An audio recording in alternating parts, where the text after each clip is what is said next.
Hello and welcome to the World of Intelligence, an open source intelligence podcast brought to you by the Janes Intelligence Unit.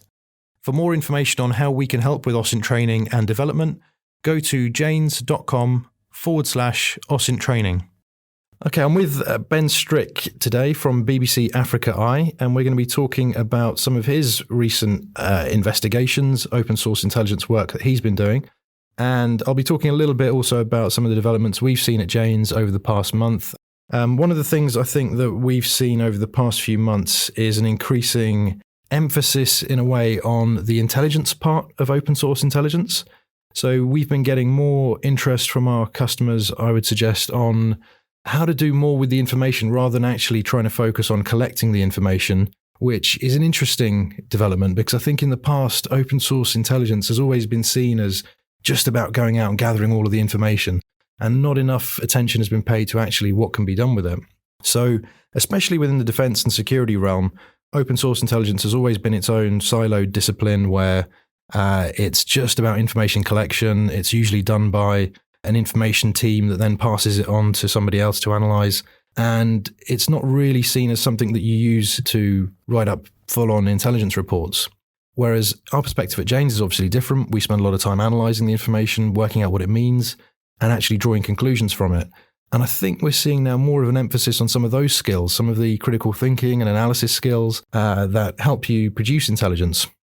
So I can introduce now Ben Strick from BBC Africa Eye. Welcome to the podcast. Great to have you here. Ben, I wanted to just sort of kick off, obviously I want to get your views on open source intelligence, etc. But how did you first get into it? So I started really with open source intelligence before I even knew what the terms were and what the actual subject was about.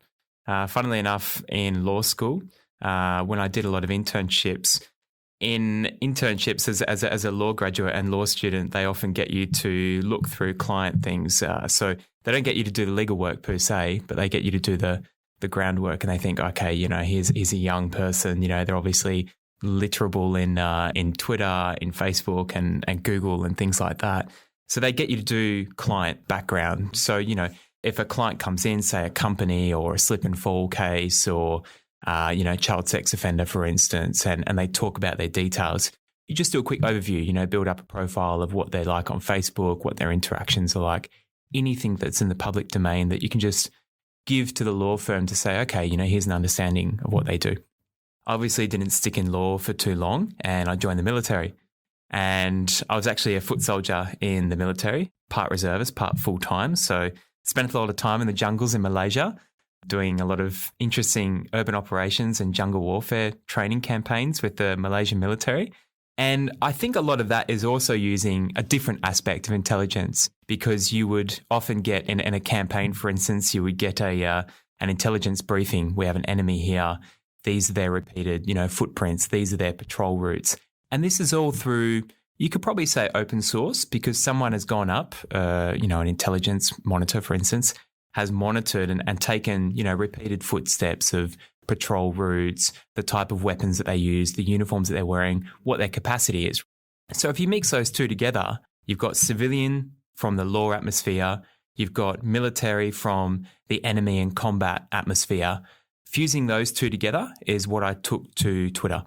So I started up a Twitter account and I thought to myself, how can we fuse these two to work in the public domain with media, with activists and groups like that to really fuse that form of open intelligence gathering, monitoring, surveillance and analysis, as you say, which is one of the most important parts in critical thinking to help out not military or police groups, but more so just online activism groups. And it's funny because since I've been involved, I've seen a lot of involvement from police with civilian groups as well. So you've got things like Europol's Track and Trace project, Trace and Object project, which is about child sex offenders and photos, and using that with Bellingcat, for instance, which, we've been very heavy online, myself, other open source analysts. Yeah, so this is really interesting. So, I guess it was a more closed world when you were in the military in terms of how you used information and intelligence, to then thinking, actually, there's a lot more out there that I can use to just find out what's going on, understand situations, to get situational awareness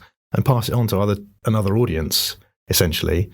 But have you found that in terms of the work that you've done, that there's a big sort of community online that you can connect to and help each other out and all sort of piece together bits of information, which is a very different way of approaching it probably from when you were in the military?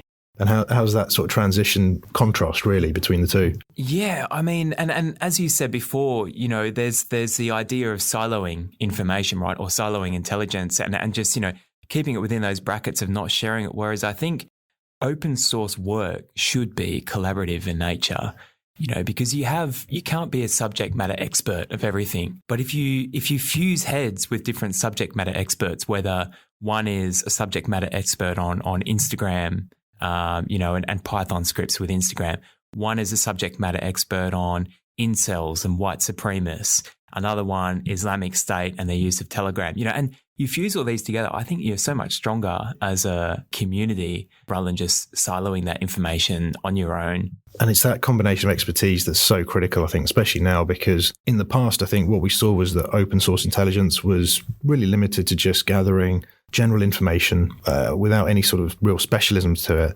Whereas now it feels like you've got things that probably were considered separate disciplines before. So geospatial intelligence, imagery intelligence coming together as part of open source intelligence and feeding into open source intelligence. So whereas before an open source intelligence team in a government or military organization could just be people who are researchers, generalists in a way, I think now increasingly they've got to have those specialist capabilities. And I think that's where they're still struggling with the transition, because they're all still in their separate silos. And, we get people coming to us and on our training and saying, oh, can you guys do some really cool stuff at Janes? Can you teach us how to do it? And I say, sort of, not entirely, because unless you've got the right setup with the right, we've got a lot of experts here with, their own interesting specialisms, and we can draw upon those for particular projects. And so it is always collaborative, and you need those specialist skills. So I think that's dead on in terms of the way you've described that advantage that you've got in a way that you can connect to that broader community that's out there, but also being that you're in journalism and you're able to have a more public profile. Have you got an advantage in the sense of being able to sometimes also crowdsource information? Yeah, absolutely. And even just before the chat we were having before we started this podcast about how powerful Twitter can be as a soapbox to stand on in the park and get your message above the yelling crowd that's there. You can post a tweet and say, hey, I'm looking for a call for help. Are there any arms experts out there?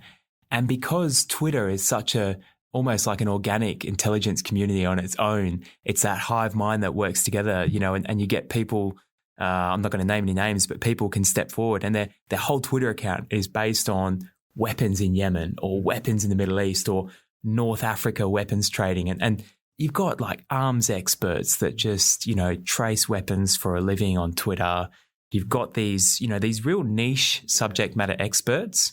Do you then have the challenge, though, of verifying that information and sort of saying, okay, this is coming from one person on Twitter. Firstly, you've got to figure out, I guess, is it a real person or is it a fake account? Is it some sort of misinformation, which I guess we're seeing increasing amounts of? Yeah. What do you do in terms of trying to verify that? Can you give us a bit of an insight into your process? I guess because I already know them in the community, which is great. But for some people, so there are some people that I can meet on Twitter that will just send me a photo. I'm like, well, where did the photo come from? Like, could be, I have to verify that, which means I have to go through a Yandex image reverse search or something like that, and start following up that lead. And it's, it's time out of the schedule, whereas they're the expert and I have to trust them. But for a lot of experts on Twitter, and especially in the open source community on Twitter, it's the norm to provide links, to say, hey, yeah, I've got this one. You can see it's this sort of weapon. And, they'll post a link to the manufacturer's site, for instance, for that scope on that rifle.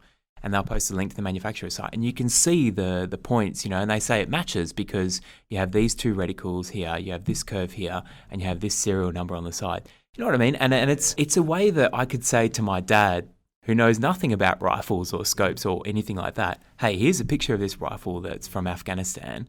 And here's a picture of the manufacturer's website. Can you see the links of the serial number and the reticles and things like that? He's like, yeah, I can. And he's not a subject matter expert. You know what I mean? So, but I think it takes that SME status to know that in the first place. I mean, that's one of the things that, we still get a lot of people who, as soon as I say I'm from Janes, they're like, oh, if they've been in the military especially, they're familiar with our recognition guides and things like that. So they've seen all of that, and then obviously the data is all now online for us, and people use our data for all that kind of stuff. But it's great that, as you said, you're able to use some of that to be able to tap into those specialists that are out there. I mean, we do the same in terms of our expert contributors when we bring them in to help on projects. It would be great to get some background in terms of some of the bigger investigations you've done in the last few years. So I think the one that, certainly when I met you recently, you were giving us a briefing on was about the incident in Cameroon with the soldiers killing the civilians.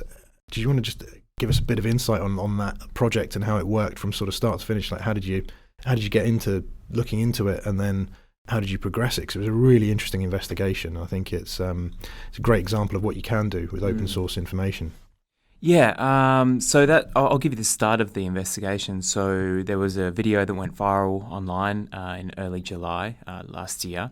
It was a shocking video of, women and children being walked down a path by these guys in camouflage outfits and a couple of typical weapons that you would see in sub-Saharan Africa, and one unique weapon, which I fired before, so I was able to sort of pick that one out quite quickly. And as soon as the video came out, the government in Cameroon, the Minister for Communication, basically just said, it's complete fake news. Whatever you see on Twitter is wrong. It's not the weapons that we have. It's not the uniforms that we have. And I think this investigation and this video was quite important because it shows the level of passion that can be founded using crowdsourcing efforts.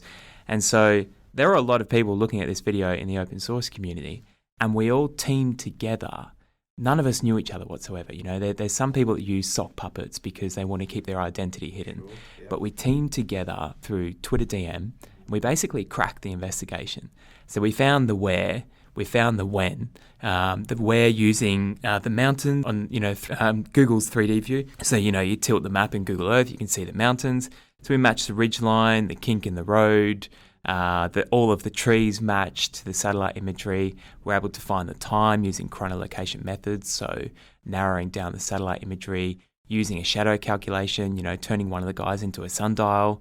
And then we went into who, and we're able to do that by, and I assume what happens a lot here at Jane's is matching up the uniform, for instance, matching up the weapons that they were using, matching up the ranks that they said in the video, which they announced, here's second class, insert nickname, and we're able to find what base they came from. So we went to such forensic detail, but I think an interesting part of that is the fact that none of us knew each other, the 7 or 8 people that worked on this, and it was all via Twitter DM, which I think, again, shows the power of what open source and crowdsourcing online can really be. And that didn't happen overnight. I mean, that took several months to work through all of that information, piece it together.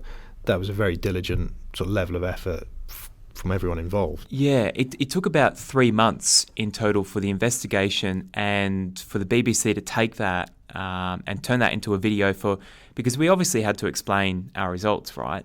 And if I sat and explained shadow calculations to a group of people, the normal demographic of BBC, they'd probably be like, what are you even talking about? Trigonometry and angle of sunlight and direction of sunlight, and putting a compass on Google Earth, for instance, and seeing, what direction it's coming from.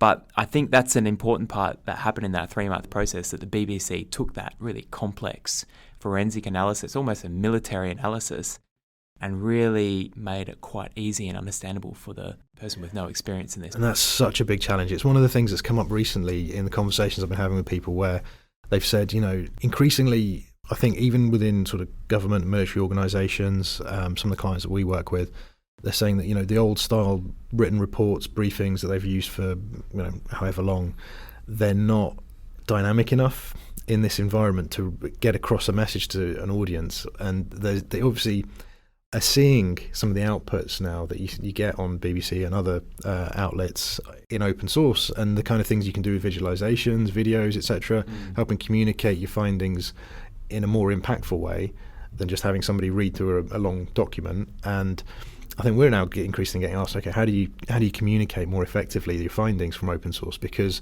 like you say, especially when you're drawing in information from so many different specialist areas, in a way, imagery, your geospatial intelligence, social media, how do you get an audience to understand all of that evidence? And yes, that was a really that's why I sort of wanted to ask about that, because it was a great example of taking all of that research and then putting it together and what was the outcome? I mean, in terms of the response you got. The response was absolutely huge to the video, and I think the most important thing that it did was it took it down to a human level of these are 2 women and children. Use that to explain the crisis happening around Boko Haram and how many refugees are coming out of Nigeria, because this was a border village where people are being killed in Cameroon. It also went to explain a lot of the conflict that's happening in Cameroon, the human rights abuses in Cameroon, all through the vehicle of this one video and these small human elements that everyone could identify with. And this is why it's shot around to, places like the US government. There was a lot of funding pulled from the US government, from the EU Council, out of Cameroon as well, specifically and directly because of the impact of videos like this. And I think that goes to an important part about these open source investigations. I've written 5,000, 6,000 word reports where it's a structural analytical report like, what you guys would have done here. And it doesn't go as far as using, say, for instance, a human element. This is Tom. Tom is in the Hong Kong protests. This is what's happening to him right here. Rather than saying whole of the Hong Kong protests and police brutality, it's taking it down to that one single human element in the theatre of war that they're operating in, or theatre of protest or conflict that they're operating in. And that makes it very easily understandable and identifiable for important people. Well, it's interesting, and you touched on, I just wanted to go back to something you mentioned in your description of that case study, sock puppets. And I remember at the start of the year, I was listening to the OSINT Curious podcast.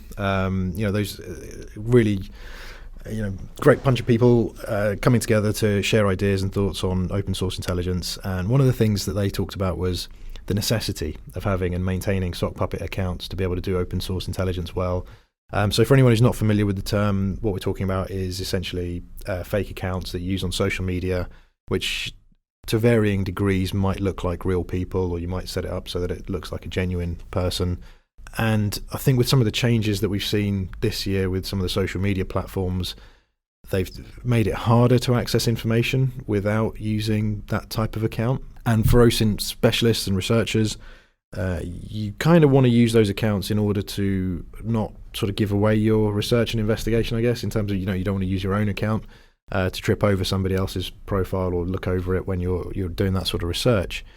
How do you find, in terms of the work that you're doing, how important is that element? Because it's one of those areas that's the big difference between what some of our customers are able to do within the defence and security world, and what maybe yourself in a different kind of role as a journalist is able to do. So how much do you rely on those kind of things? Look, I completely understand why people use sock accounts. I mean, especially for police, for instance, to interact in the OSINT world, especially on Twitter. You notice that there's so many sock puppets and people with little cute characters and Muppets and things like that are that are commenting and liking a lot of the posts and I'm interacting with. You meet up with them in real life and they say, hey, I'm Kermit the Frog or so-and-so. I think that's really important for them. For me, I made the choice to put my name behind everything. So everything I post, everything I look at, I use with my own account. I did that for accountability purposes because I know that a lot of the people that I'm going up against often hide behind different aspects. And for me, I wanted to be I wanted to hold myself accountable so that we can reach a higher platform rather than a mysterious account posting about an Indonesian propaganda network. It's me. I'm accountable. I will stand behind my answers. I'm not just going to post it from a throwaway account and then never access account. It's rather I'm putting my name behind this because I am sure and certain and 110%, driven behind what I've published here. But for anonymity purposes, for instance, the pen testers of the world and the OSINT hacker types. I think it is, there's a lot of times when you should take off your shoes before you walk into the house, so to say, so that you're not going to leave, and you're not going to leave any fingerprints behind. For instance, looking at someone's LinkedIn profile, you don't want to see that, Benjamin Strick has viewed some guy in Russia, for instance, who I might be following. because it might trip up his lead and he might start, hiding things like closing down Facebook accounts, closing down websites. And, so I think it's important in that respect. But yeah, for things that I post and my interactions on Twitter, I try and put a name behind it. Interesting. I mean, that's great contrast, because I think there's so many approaches to this. And one of the things that I come across a lot is that when we are talking to people about open source intelligence, is that they have a different understanding sometimes of what is essentially the same thing, but because they're in a different field. So maybe they are in cybersecurity, or they're doing pen testing, or they're doing OSINT for corporate investigations, where they don't want to give away to somebody's, on LinkedIn, that they're looking at their profile. So they have to be more cautious. They've got to, they have a different sort of risk management approach, I suppose.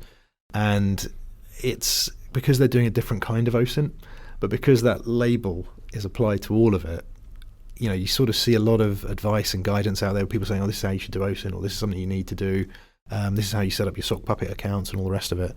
And I think to some degree, like you say, in your role and in a lot of the research that we do at Jane's, actually, we don't need those accounts. We can be more open. We can say, this is us, this is Jane's, this is who we are, this is the kind of research we're doing.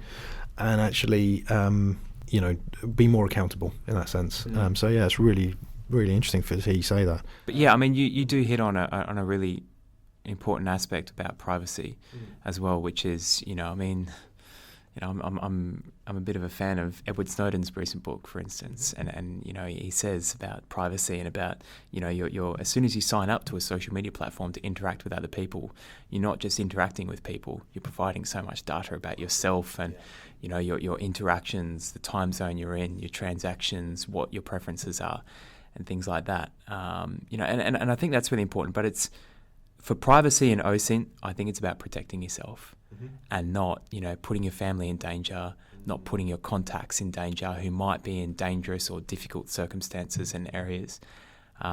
So while I do say, I like to put my name behind everything, sometimes we take different measures to protect our sources and protect cases because, I'm from Africa Eye. The sources that I'm working with are not in Western countries. These are dictatorship-based countries with huge human rights abuses. For Sudan, for instance, where the government is very, very capable of, throwing a bag over someone's head, taking them in a truck and taking them out in the middle of the night just because they've identified that they've been a protester. So for them to save, Benjamin Strick from the BBC in their phone as, from WhatsApp is, I tell them not to, save me as someone else. So I think that's where our privacy comes in, is to protect those people and ourselves.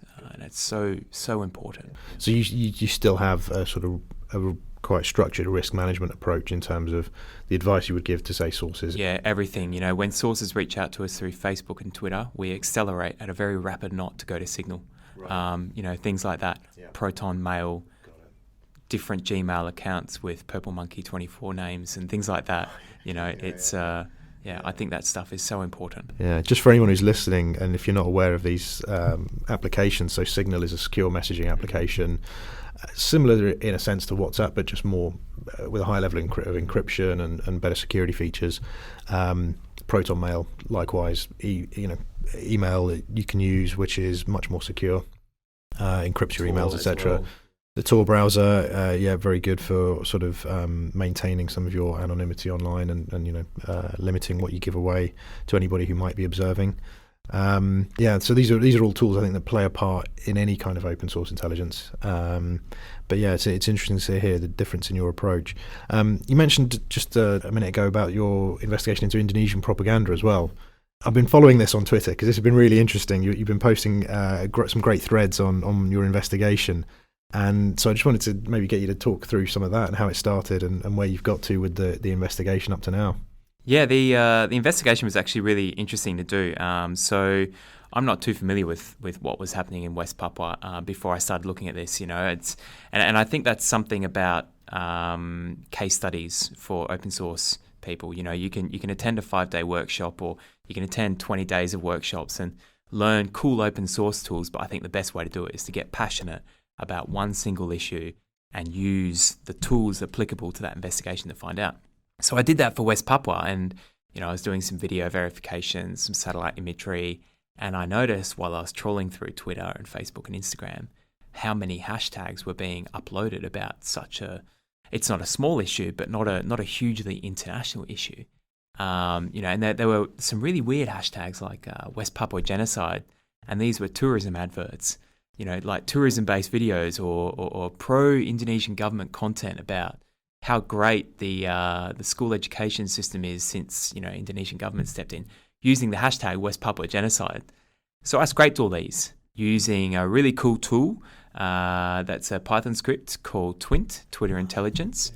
So I don't know if you have to explain how to, the basis of... No, maybe we should just skip the whole tool talk. That's. I mean, Twint is an interesting tool. Certainly for anyone who is listening is interested in tools. We get asked all the time about tools.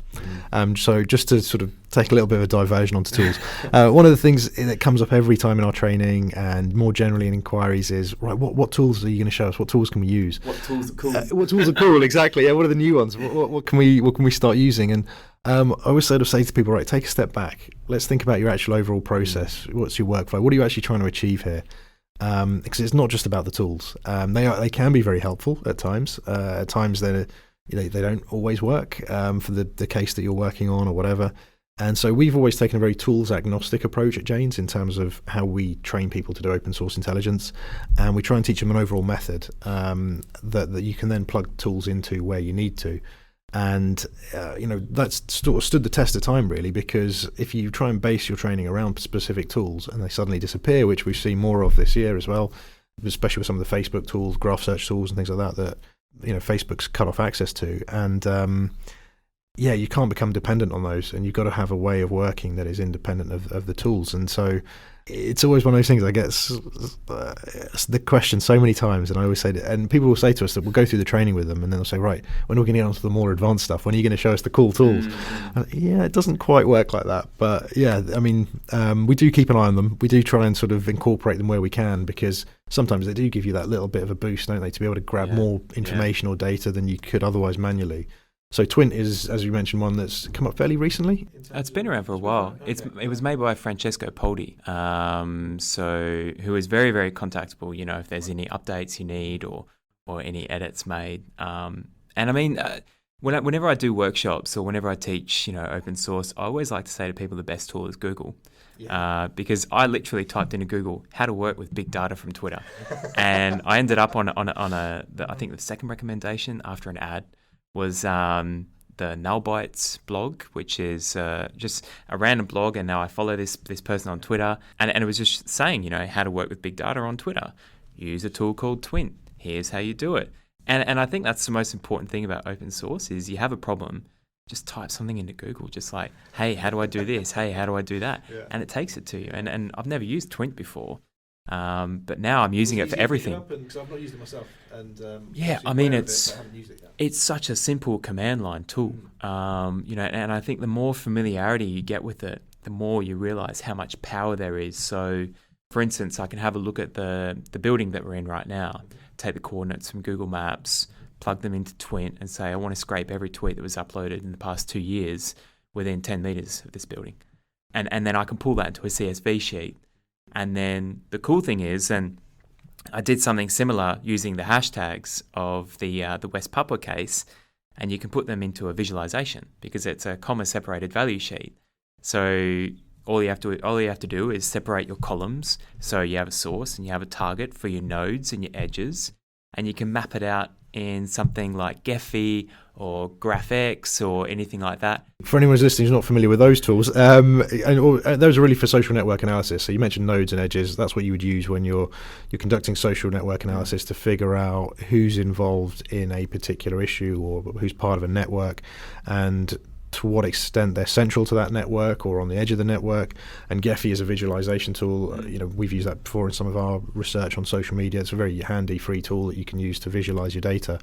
So you made great use of that on this case. I saw some of your visualizations you produced. Going back to teaching open source and tools, I taught myself a little bit about network analysis theory. How networks should look like from Facebook scrapes that have been done in the past, and Twitter scrapes, and social media networks. So this is an interesting thing, because social network analysis is a huge area of sort of social science. And And we've had people come to us before and ask us, when we do social media research, can you teach us how to use it to do social network analysis? And when we have tried it and we've tested it out for ourselves and we've done a few case studies, we've done some research, and what I found is that it's really difficult with social media because the underlying data can have so many gaps in it that it's hard to be... I mean, what you're mapping really is just the social media activity, and I think sometimes people read too much into it and they're sort of like, that's that person's entire social network. And you have to say to them, actually no, because they could have all kinds of contact offline or on other platforms that we're not seeing. So this is only a part of the picture when you're looking at doing social media, social network analysis, as it were. Yeah. But you managed to get some useful results, I guess. I mean, as you said, like for instance, with open source, you find something, but for open source, it's really about, you're standing at a rock show and you need to turn down the volume to identify what instrument is there and who's playing it, right? And I think that's something that Gephi helped me with for this, because there's so many hashtags that were used by these bot accounts from about West Papua. And so Gephi sort of alluded me to this small network of accounts operating in an irregular way. But that wasn't the final step, It's then going into those individual accounts, doing image reverse searches, having a look at all of the tweets that they're doing, having a look at how they operate, scraping all of those followers and Twitter users, because it didn't pick up all the bots. So having a look at all the people that they follow, all the people that follow them, having a look at how they interact, and then going further and having a look at the websites that they link to, the Facebook pages that are there, the advertising that the Facebook pages are doing, targeting the Netherlands, targeting the UK with, pro-Indonesian content about West Papua. So still using the West Papua genocide tag, but using Facebook ads to basically advertise these propaganda videos. And it's just going a step further. And I always say in open source, it's about pivoting on information. Stop, reassess your intelligence. Where can I go to from there? Pivot, pivot, pivot. And with that kind of investigation, is it difficult to keep track of where you're going? Like you say, you pivot and you pivot again, and you pivot again.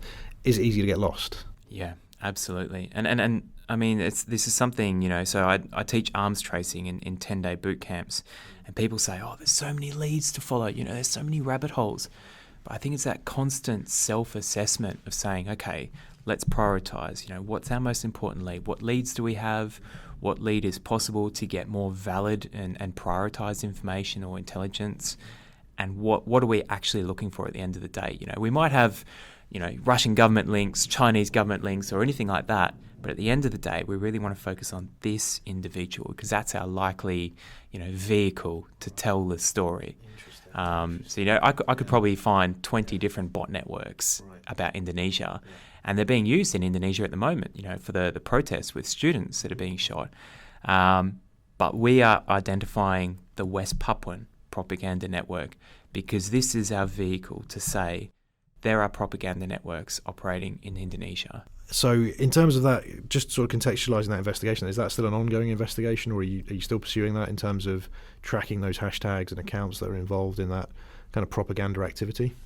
We are constantly monitoring this situation. Yeah, okay. And in terms of the way you sort of describe that, one of the things we always teach people is make sure you start off with a structured plan so that you're able to bring yourself back from those rabbit holes and come back to a central aim, which is exactly what you've described there. I guess in your context, also, as you said, you're looking at an individual to help you tell the story ultimately.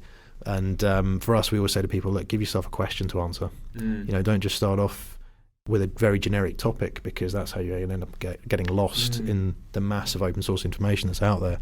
For me, originally it was just OSINT coverage on West Papua, because I noticed no one was looking at it, and there was no, the internet had been cut off as well for West Papua. As soon as that happens, something's going on, right? Like, why would the internet be cut off? But for me, I did this as a hobby, so this wasn't anything to do with work whatsoever. This was just a personal mission assessment. But when I started finding the propaganda network on Twitter, just in that original view of hashtags and videos and things like that, I really thought to myself, okay, let's follow Alice and let's see how far the rabbit hole goes.